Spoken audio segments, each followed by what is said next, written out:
My name is Osei-Frimpong, and you are watching The Black Athenians. We're going to talk about freedom wages today. It's going to be fantastic, and I want to give you a quick analogy because a lot of people don't know what freedom is, and I want you to have this in your mind as we go through today's lesson or today's show. You know, every one of you guys have a really nice house, or know somebody with a really nice house, right?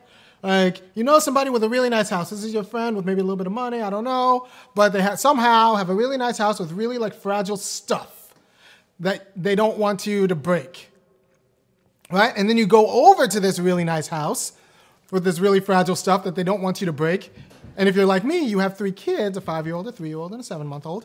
And you come into your house and you realize, oh, this is one of those houses with a lot of really fragile, nice stuff that they don't want me to break. And I have my kids. So it's all very stressful, right? And then your host will say something ridiculous like, go ahead and make yourself at home. But you can't, because to make yourself at home means maybe spilling some stuff because you have kids, or it's all very stressful. So you go into the bathroom and then it turns out the towels are very nice. You can't even dirty them up. So everything's very nice, but they say make yourself at home. Feel free. I'll tell you right now, that is not freedom. And we're going to learn how freedom means being able to disturb the world. It means being able to actually externalize yourself in the world and change things. And maybe spill things on occasion. Or at least manipulate things, pick things up and put them where you want them to be. Freedom means actually being able to move in this world. And black people, we don't move in the world. All right, give me the opening.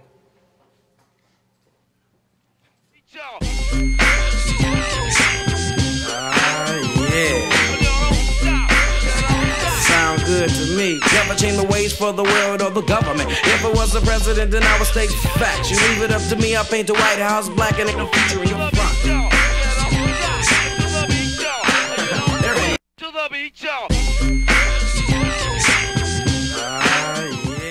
All right, I'm back. So freedom is the ability to disturb the world. It entails being able to manipulate the world. And if you can't externalize yourself in that way, then you're not really free. And that's very important because people will tell you that as long as you're not in chains, you're not free. But I'm going to do a little bit of a history lesson. You're going to get a little bit of a lesson here today in today's Black Athenians. In the run-up to the Civil War, the people on the Kansas side of the Kansas-Missouri border, Missouri was a slave state, Kansas was a free state, and the free laborers in Kansas were all white, lots of them Irish, little family farmers. And since Missouri was a slave state, they were very upset because they didn't want to have to compete with slave labor. So you got these little family farmers on one side of the city and one side of the divide. And on the other side, you got these slave planters with slave farms. So the free laborers were upset, so upset they started rioting. There were huge riots. There were skirmishes all up and down the border because they could not live their lives next to a slave state, right? So it was so destabilizing that they were unfree, not because they weren't in chains. You got to understand, white people miss a meal and they start you get Trump.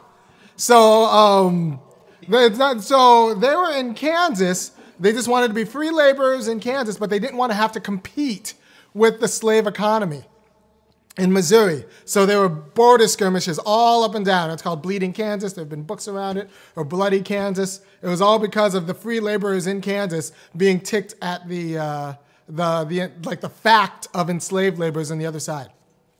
Right?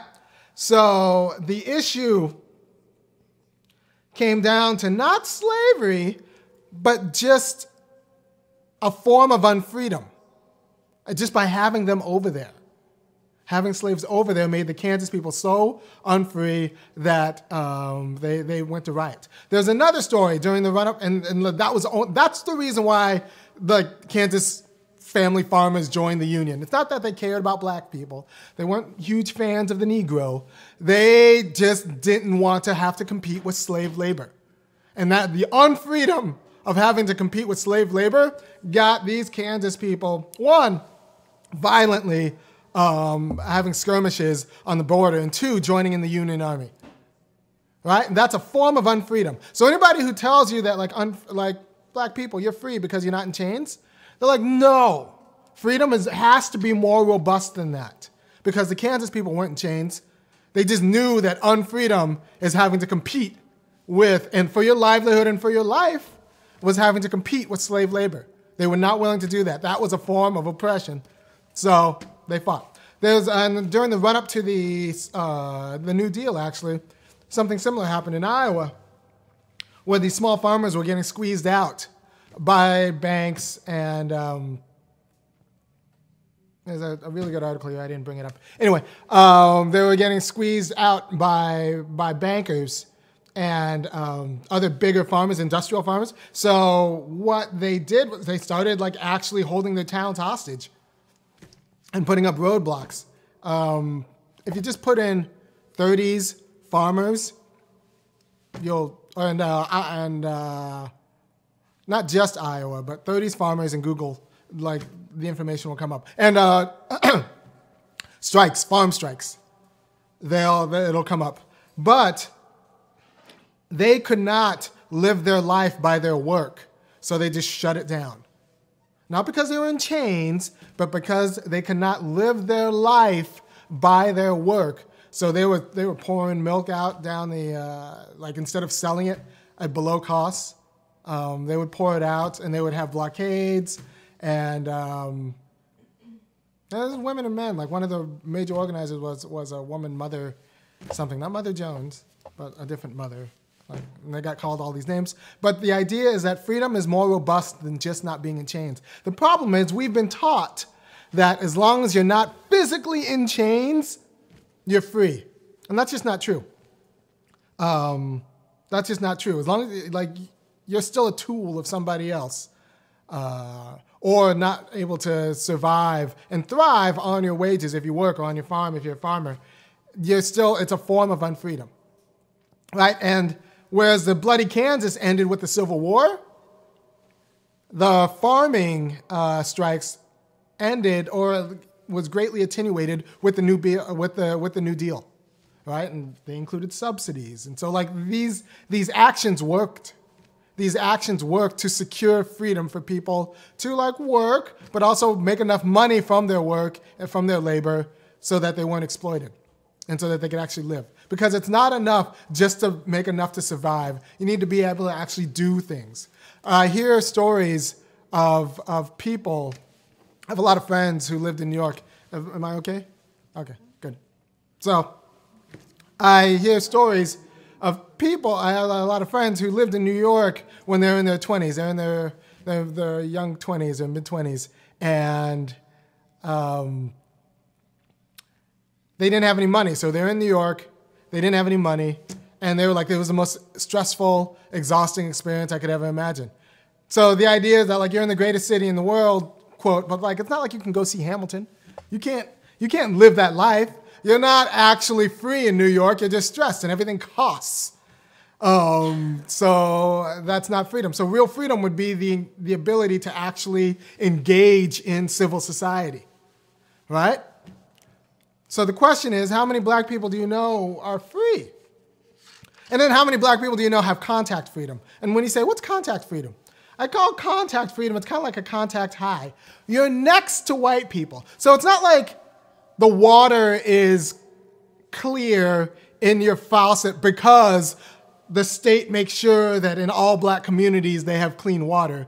No, you're like a black family around white people, and the state makes sure that white people have clean water. So by being next to white people, you get the appearance of freedom and the appearance of a good life, but it's really like contact freedom. Because it's not there because of you, it's there because of them, and you're just next to them. And if they all move out, you better start checking your water because the pipes might, you lose that contact freedom, right? So that's not freedom. That's freedom in spite of being black. That's have clean water in spite of being in black. not because you're black. Like what we need is freedom because we're black and because we're Americans and because we're humans. So I want to make a distinction between contact freedom, which is just the freedom you get like as being like a free rider on white freedom, being around white people. And so like some of that spills on you. And then the freedom because like you're a human and you're an American and you've been here and like the country owes you and it's because it's never made black people whole. That's the freedom we want, right? What's up?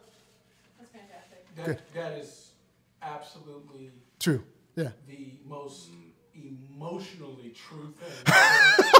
I'm sitting here realizing what you just said, Right. and I'm like, I wish he warned me he was going to say that before the show because I would have walked out. No. Contact, it feels like freedom. It feels like freedom. But then like, it's not because it's not for you. It's for everyone around you, and like it kind of spills on you. Like, it drips on you a little bit. But like you get, and then the kids get confused because they think it's for them, but it's not for them.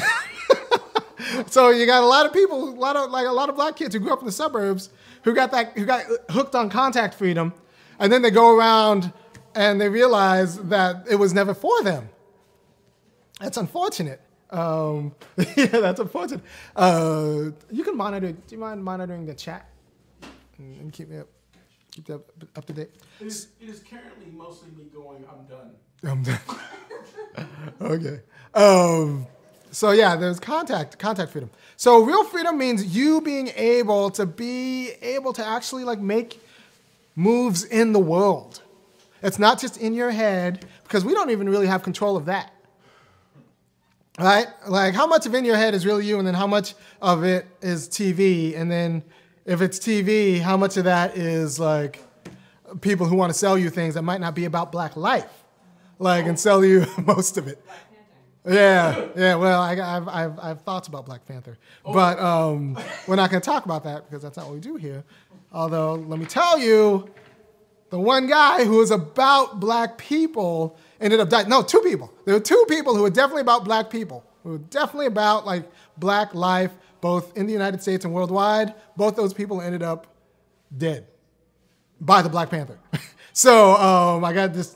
Remember that. When you think about that movie and what it does to the black American mind, I'll just remember that the two people who cared about black people and were about black liberation ended up dead. And if you think Wakanda Forever, you think they're about your life? No, you try to go to Wakanda and you'll end up with a sonic spear through your chest because they don't want you over there, Negro. Make no mistake. Wakanda's for Wakandans, not you. And they want to keep Wakanda for Wakandans. This is like, you are not welcome there. These are not your people. You have a better luck in Israel. All right, so to be free, you need to actually disturb the world. That's what being free is. If you're scared of moving things in the world, then you're not free. You're dependent on the people who's scared, who want you to be in their house. So you have to ask, how many black people do you know? How many black people? I'll ask the chat. How many? Give me a number, an actual number. How many black people you know who are not scared of white people? While they're waiting to answer that. Yes. You take 1 week off and you come back, work like just emotionally, just it's complicated. Info, just dropping bombs. Yeah, the people are learning. Yeah. All right. So how many people do you know who are not scared of black people? I mean, not scared of white people, who don't massage white feelings in their life? 8 or 10. 8 or 10. 8 or 10. We're supposed to be free Negroes, but you got 8 or 10 of your friends who are actually are not scared of telling white people the truth, not scared for their jobs. Maybe you'll talk, maybe two. Who are not scared of their jobs, not scared it might get back to them, might scared, So like, get disowned. that get disowned. Maybe the check, maybe not even a check I have, but maybe someone promised me maybe they will hook me up sometime in the future. By the way, that hookup ain't gonna come. But like it's still kind of policing your behavior because I don't want to make these white people nervous. Can't make them nervous. And they get very nervous. And so the question is how many, so you're not free. If you have to spend all of that time worrying about white feelings like that, you're not free. So you can't actually like move in the world as a co-participant in the world. Honestly, since this is America, we should be able to walk in the house and they'd be like, well, this is a very nice house. Make yourself at home. And you say, thank you. I will. Put your feet up. You know, walk in the refrigerator, because honestly, that's your food. They were just holding it for a while. This is America. Like black people, your inheritance was stolen. You look at the cotton economy, and the more you read, the more it's just clear. Your inheritance was stolen. So you should be able to just walk into America and open up the refrigerator and just drink from the carton. And then put it back and say, well, you're just damned to it. Like that's just how it is. Yeah, we're afraid of but that's okay. So we're not afraid of white people. We're afraid of someone. My buddy's reading from Chance. Who said it? Kenneth Taylor says we're not afraid of white people. We're afraid of the system. Yeah, that's true. But they set up the system in such a way that it doesn't matter. Like the what you call it? The outputs are the same. The outcomes are the same, and that's the way housing discrimination works. When you realize they're like, no, my landlord's not racist. He just happens to only rent to Asians. It's not a matter. The Supreme Court in the 60s when this was decided started looking at outcomes. They're like, well, you don't have to be racist anymore. Housing discrimination exists if, for example, it just so happens to be that you're locking out black people. So you look at outcomes. So even if you're scared, you're not scared of, or you're not, it's not the people, it's the systems. If those people are not aggressively changing the systems, and if you can't tell those people to aggressively change the systems without hurting their feelings, then it doesn't matter. It's functionally the same because you're still broke, and you still should check your water when they move away. Right. Just as a rule of thumb, if you're black and you're living around black people, check your water. That's America. So freedom means being able to move in the world, not just merely existing. The bloody Kansas people knew that prior to the Civil War. The family farmers knew that, and that's how they got, and that's how we got, the Civil War. And the family farmers knew that, and that's how we got the ag subsidies that came with the New Deal. I'm not going to work and not be free. The coal miners knew that. That's why we got the National Labor Relations Act in the New Deal. And when white people miss a meal, not even miss a meal, they just get uncomfortable about a meal, they get their guns, or even if it's not guns, they get what they want. They get their Trump. What's up? That was it. They elected Trump. They elected Trump. So we need a more robust notion of freedom that's not just merely living or just not currently being in chains. The problem is, and this is a big problem, black people are told, and we have a lot of institutions that tell us that as long as you're not chained, as long as you're not physically bounded, you are free. And that's just not true. That's just markedly not true. The people in Kansas knew that. The people in Iowa, the family farmers knew that. There are forms of unfreedom that just means not being able to distribute the law. And you know who else knows that? The South, in a way, right? Because there's still laws in the books. I was reminded this a few months ago. There's still laws in the books that says you need to have cash on you if you're going to be in public space. And you're like, why do I need to have cash on me if I'm going to be in public space? Because if you don't have cash on you, you're not free. You don't belong here. If you can't spend anything, you're loitering. All these loitering laws that were organized to pretty much scoop up broke black people were acknowledged that if you don't have money on you, you're not actually a participant in society. You can't actually do things. You should go home. You don't belong here. And those loitering laws are still in the books. So black people, carry a little bit of cash on you. There's a little bit of cash just to show that you belong, because that's a good way to snatch up poor black people. And that's the reason why the law is in the books, because they know if you can't buy anything, if you can't participate in civil society, and civil society means like all the parts of society where you spend money, or like maybe you apply to a job, all of these organizations of choice, places you choose to join, or choose to go, or choose to work, that's all part of civil society. If you can't participate in civil society, which is organized by the market, then you're not belong here. Like you're not American, right? So the issue is going to come down to what kind of wages actually make us free. This talk of living wage, $10 an hour, are you free on $10 an hour anywhere in these United States? Or are you just living month to month? Can you actually do anything?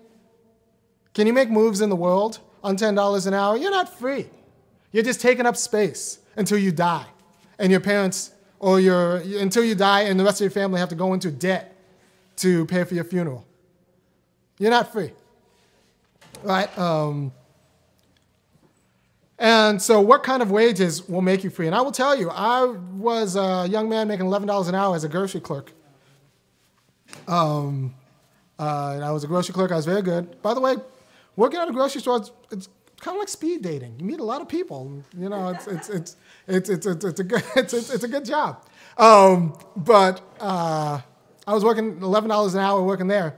I organized a union there, and after the effort, I made $19 an hour. And I will tell you, the difference between $11 an hour and $19, it's monstrous. The difference between $11 an hour and $19 an hour is monstrous. So anyone who tells you, well, you know, the more money you make, the more money you spend, no. Like, that matters. 11 and 19, I dated more, I saved up, went back to school, finished my degree. Like, I could live my life because I could participate in civil society. I wasn't just food. And you know when you are free versus when you are dependent is when you can negotiate the world you want to participate in. So if you can walk into this house and say, like, look, you have some very fragile things. I'm going to gather up these fragile things and put them on top of the cabinet so my kids don't break them. Then you're free. If you just have to go and you just have to like be in somebody's house and like not make sure that nobody breaks anything, but you're still in definitely somebody else's house, you're not free. You're not free. Because to be free means to disturb the world. And like I said, black people, we should be going in there and saying like, look, I'm going to take out that wall. You can have the master bedroom. I'm going to take these 2 other rooms, and my cousin Pookie's going to live in the garden house. He's got a dog. The dog doesn't like white people, but we're training him against that. It's okay. It's fine. Like this is our house. Just be careful. Be careful about the pit bull, but like we're training him to have better manners. So like this is our house too. So we should be able to go walk into like America and start calling the shots as if we've been here for a while, because you know what? We've been here for a while. And this house was built. They're like, ooh, have you seen my new kitchen? Yeah, this house was built with our money. So there's a special sort of relationship we should have in this American house. And that's our house. And so if we don't have the money to have that kind of relationship in this America, that means we're not free. So we need the quality of jobs, and not just a living wage, not just poverty wages. Because a third of black people are under poverty, and then $50,000 or more, $50,000 or less. I think it's like 49 and less. It's over 50% of black America is making $50,000 and less. And that's not like a ton of money if you're raising a family. So like for the most part, we're broke. And the problem is with the inequality sets up a predatory relationship between the people who have, white people, and then like the black community, because not only are you scared of them calling the cops because you can't afford bail money and a lawyer, you're easily overwhelmed by the potential. You're easily overwhelmed by the potential of like that contact freedom, right? They can say like, maybe my cousin might have a contract for you, so be nice to me. That contract doesn't happen. So if you're a black real estate agent, they'll be like, maybe my nephew, when he sells his house, they can list it with you.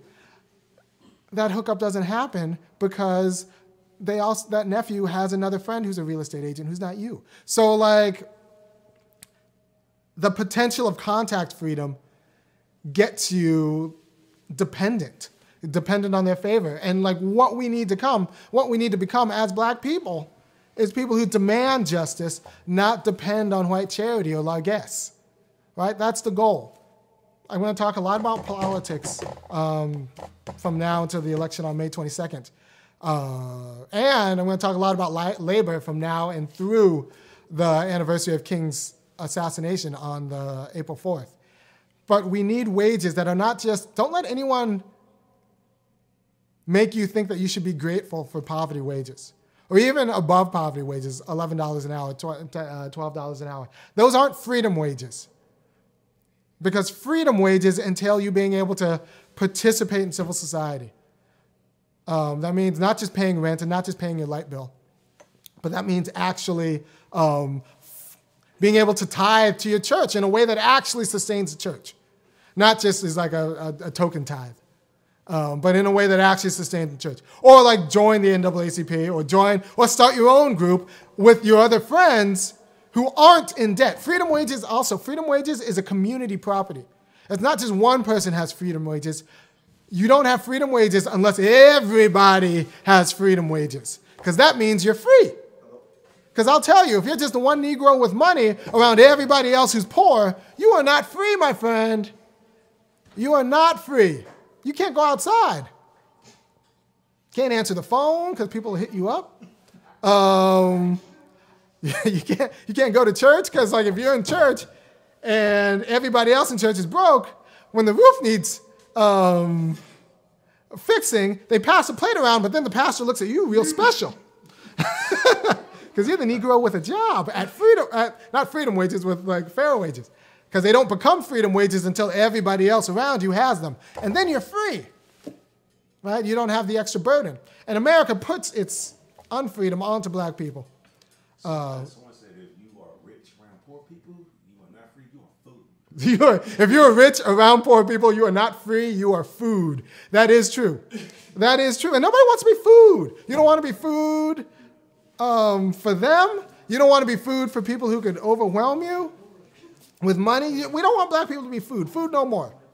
I'm done with black communities, cannot be food. So the problem is, if with this inequality and people just scraping by month to month, you're not only easily scared because you can't pay if someone calls the cops on you, or you can't pay for a lawyer. You're easily overwhelmed with money. And this is the people who are knocking on people's houses. Everywhere. I've noticed, I've been around now, every black community in these United States, especially that's around a white community, like you got people knocking on your houses wanting to take your house for a song. But to them, it's a song. To you, it's cash money. And that's happening in every round. So you're food for flattery. You're food for being overwhelmed by people with real capital. If you had freedom wages, you wouldn't have to worry about being overwhelmed by someone knocking on your door. And I'm going to say one thing about student debt. Hold on, Marcus. I'm going to say one thing about student debt. And this might not be the show you can show for everyone, because I'm going to say this word because I think it's appropriate. Student debt niggerizes the entire United States. So even if you're working at freedom wages, with that student debt, you're no longer working at freedom wages because all that the excess goes to Uncle Sam. So you watch a Cosby Show or whatever, you're thinking, well, I'll go to Hillman and I'll be like Dr. Heathcliff. But instead, you went to Howard and you ended up with 30 grand in debt, and you'll be paying that off till the day you die, with interest, so it just grows. So, but everyone feels that because I think that student debt niggerizes an entire population of white people who think they did just like good black people, they thought they did everything right, and then ended up with this noose around their neck, and everyone's telling them that it's their fault. Right? And that is the state of black America. So insofar as you talk to white people who are under that student debt, they feel like that is a niggerized moment that they are participating in. For us, it's Tuesday. But like that is the situation. Yeah, Marcus, what's up? I was going to say, you know, if people want to really see an example of what you're talking about housing, look at the District of Columbia from the 80s to now.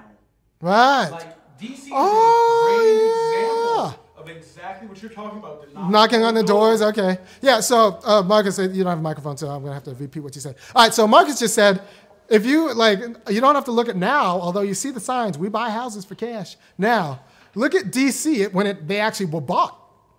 And apparently there used to be black people in San Francisco. I hear tell.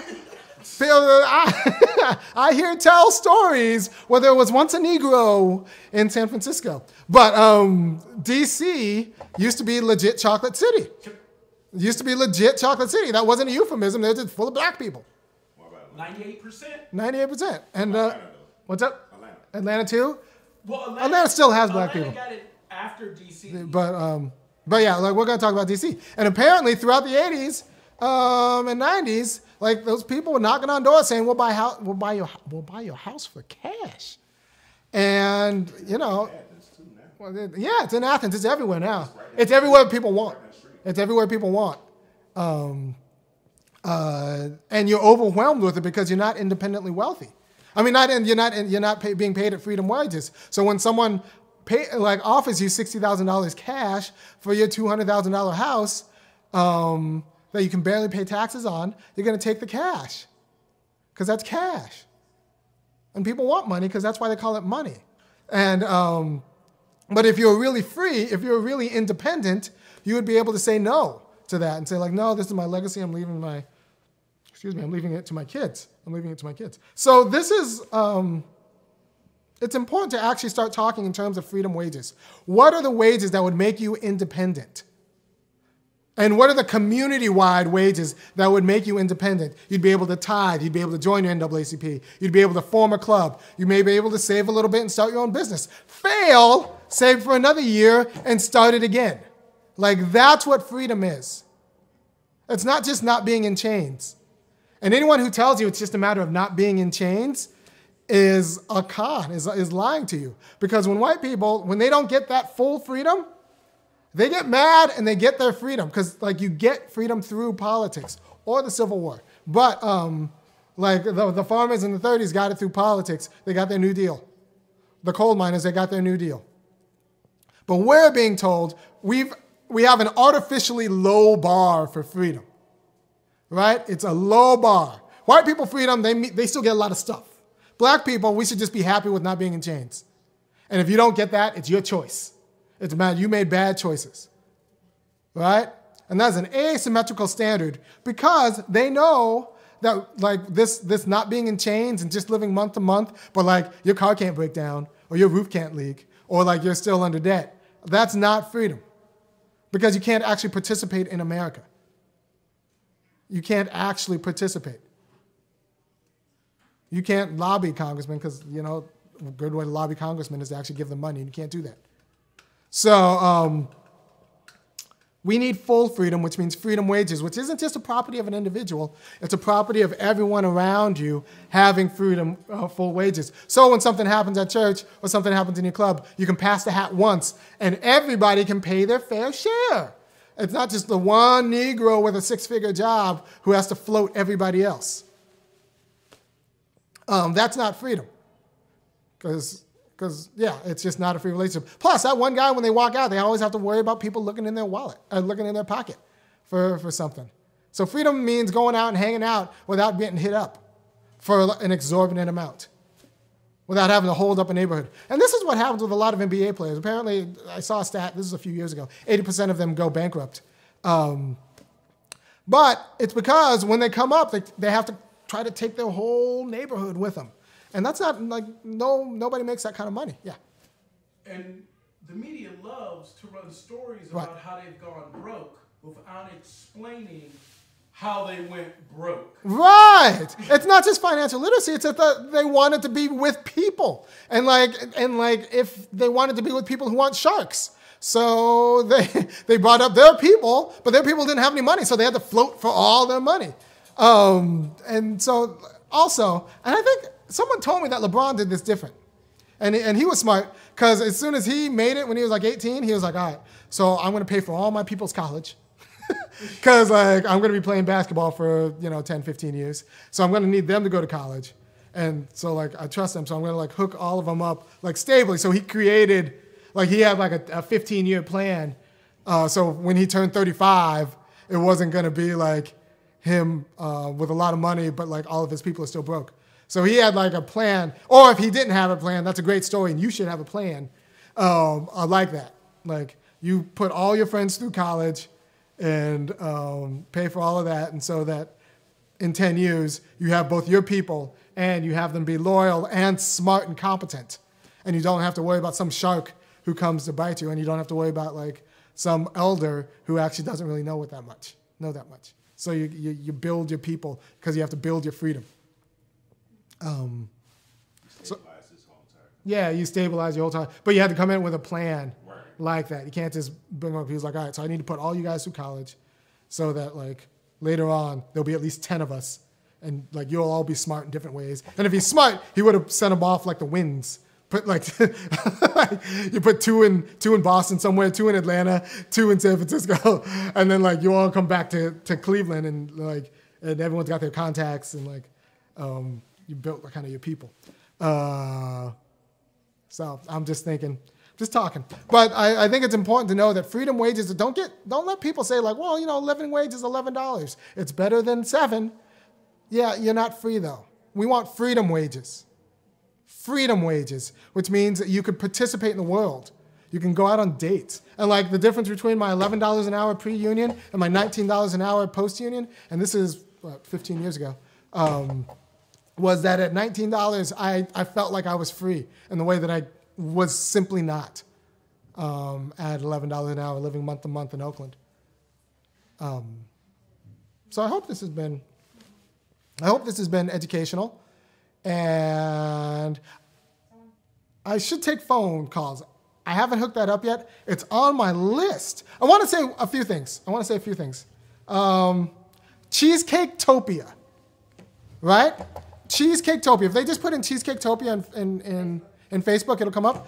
I was doing some canvassing for a political candidate like yesterday, and I ran into a young man who's running his business, and I want to give him some business. So if you need cheesecakes and you're in the Athens area, go to Facebook, put Cheesecake-topia, and get yourself a cheesecake, because this man is a good young black man trying to make it with his lady, and they make cheesecakes, and apparently if you like for your jump off to go to prom, you could get it for your birthday party, your kid's bar mitzvah, your quinceañera, Cheesecake-topia.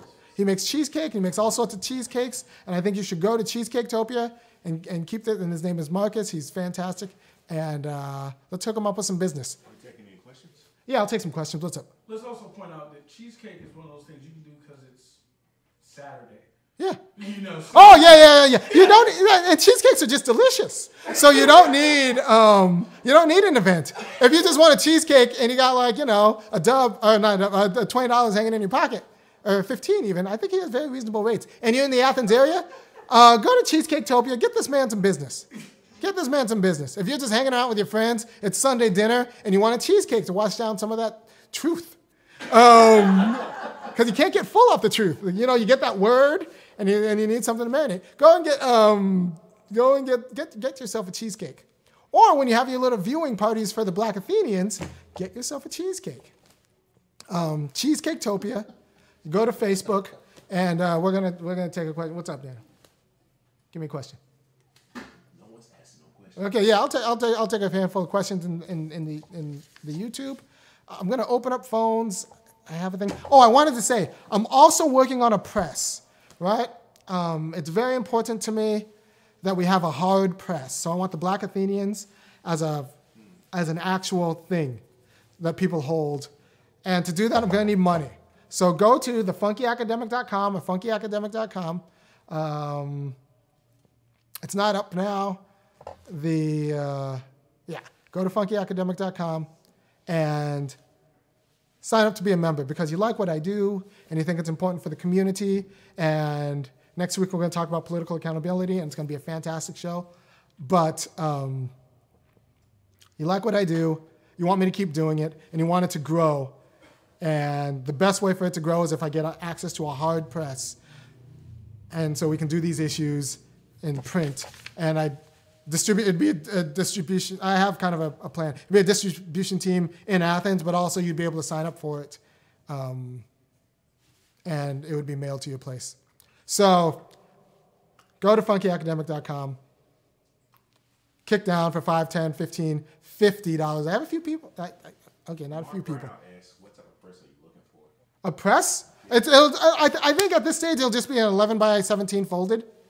I can do a lot of damage with 11 by 17 folded. Because I saw I want you to do a few things. I want you to go, make sure you're on my mailing list. Right? The best way to get on my mailing list is just become a member, kick down $5. But definitely go to the Funky Academic website and get on my mailing list. I saw an article saying that YouTube is going to start cracking down against conspiracy websites. And I worry that it's possible that someone might confuse me for a conspiracy theorist. Otis Griffin said, are you going to talk about the two Stacys? The two Stacys? Am I going to talk about the two Stacys? Yeah, closest to the Stacey in Georgia. I'm in Georgia. There are two gubernatorial candidates. Stacey Abrams, the black one with the Jewish name, and Stacey Evans, the white one with the black name. It's very complicated, but that's how it goes. You got Stacey Abrams, the black one with the Jewish name, and Stacey Evans, the white one with the white one with the black name. Thank you. I had it confused, and then I thought I was wrong, because I was like, "There's no way," because it's what has a, and they're like, "But no, that's how it works." I worry that some Negroes are going to get confused at the polls. I have been seeing signs, and I'm not sure. Because they're just going to assume that Evans is the sister. I'm telling you, as I'm in the community, I'm having that problem. I'm looking at signs, and I'm like, oh, they're obviously, because they're like, oh, a black woman's running. And so they're going to go and just assume it's Evans. Because, like, you know, JJ and Flo. Photo on her stuff, so the black one. Tell the difference between yeah. No, that's. My brother, so you need a 1250 mullet and a folder and plate maker for a press. Yeah, we got someone who's good with the someone who's good with the machine. I want a little bit of money because I want the distribution to be on fire. So go to Funky Academic, and I'm actually gonna give Mark Brown a shout out next week again because he made me some nice shirts. I have one question. Before. What's up? What's the question? How do you deal with wanting to do justice work, be a revolutionary, but no one around you wants to be woke? Right. So how do you deal with wanting to do justice work, but no one around you wants to be woke? First of all, you have to understand that it's not their fault. Like, there's an entire media apparatus that's trained on keeping black people asleep. Right? These are the same people who tell you you have to vote, but then they'll say, like, don't ask anything of your politicians. Subliminals. Yeah, not subliminal. Go with the electable candidate. Go with the electable candidate, whatever. Like go with the candidate who's going to make black people better. And if they don't have one of those, then like you talk with your people. So propaganda. You sit them down in front of my show. You know who else does a good show? Yvette Carnell. You sit them down in front of Breaking Brown. You sit him down in front of Tone Talks. He does Antonio Moore. He does good work. But like it's going to be a media because it's taken an entire media. And this is when I say that we don't really have control of our world. We also don't have control of our ideas. It takes an entire media. Like we need to seize control of our situation, just like we seize control of that house because we're not free as long as someone else controls all of our media. The third candidate. Tabitha Johnson Green. Yeah, she came out of nowhere. It's hard to research her. Like immediately, District 10 has 3 congressional candidates. Tabitha Johnson Green came out of nowhere, didn't hear about her. I looked, and I'm pretty good. I tried to look about something. Tabitha Johnson Green, hit me up if you want to talk, because I'm interested in talking. If anybody knows Tabitha Johnson Green, tell her to give me an email at irami, that's IRAMI, at funkyacademic.com. Because I have questions. Somebody asked, how do you cope with the fact that when you mention reality of things, around you, that it gets harder to find jobs and family support. Yes. All right. So one of the policing. So he says, how do you deal with the fact that if you're black out loud, you might not get a job, and then your family gets nervous because they want to keep their jobs, and there's an entire economy about making white people comfortable. And you know what? Justice for black people tends to make white people nervous. So much so that they have to put a lot of money into a Marvel movie that just shows that if you want justice for black people, you might end up with a panther claws in your chest. So how do you deal with the fact that even talking like this will make people nervous? You got to build your people. First of all, you got to build your people. A lot of people don't know the data, right? So there is this Edward Wolfe, that's with 2 Fs, Edward Wolfe article. You can find it online. He's been doing racial wealth disparity studies for decades. And he's got a paper that's the racial wealth gap, or U.S. households, 1963 to 2013. You just put that Google in there, Edward Wolfe with 2 Fs. He'll say he makes a few adjustables. He makes a few adjustments for durable goods, but in that paper, he'll show you that look, as of 2013, and not that much has changed. Depending on who you talk to, it's gotten worse.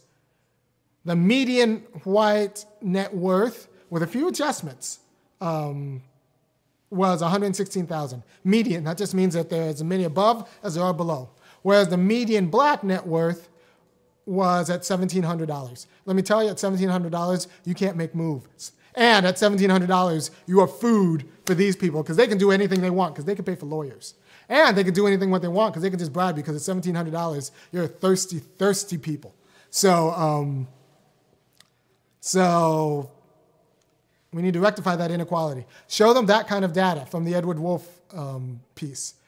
And I read another piece, and you can find this online. Boston, it's $8. And I think black women are in debt. Black college age, like the median income is debt. Black college age women who went to college because they're still paying off student loans. And yeah. So in Boston, it was $8. Black people are worth $8. That's $8. I'll take one more. Do you have another question for me? Or are you good? No. We're good. All right.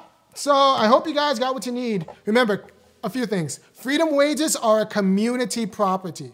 It's not just a property of individuals, because if you're one person making $20 and still everybody around you is broke, you're not free. Also, freedom wages are not living wages, right?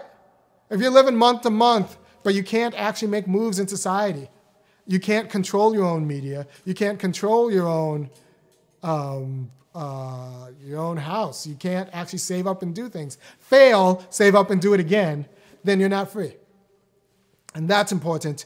And also, remember, there are these stories of white people getting very violent very quickly, all the way down to the American Revolution.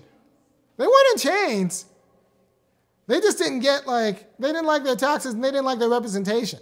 And that's what they were really going vote for. So if you get any static about wanting to actually do things in the world with power, just say that's actually the legacy of the United States. It was a bunch of rich people who still didn't have any power, so they flew over the table and pretty much signed a suicide pact with the Declaration of Independence. And then the Kansas farmers who didn't want to pay with deal with slave labor. It's not that they were scared about eating. They were farmers. They could eat. No, they wanted to be able to not compete with slave labor. They would sell their goods and actually have money to do things, right? And the same with the farmers in Iowa. Once again, in the 30s, when they were getting priced out, they went nuts and pretty much fomented the New Deal. Made it known, and this is what we need to do. Made it known that governance will be inviable, not viable, not able to be happen. This machine will not run unless we are being paid sufficiently for our work. So that's what the farmers in Kansas did. And you know what? They got FDR to do the New Deal, right? And then they got paid their subsidies, and now they have their fat family farms, and they have tractors the size of apartments that they drive around because. You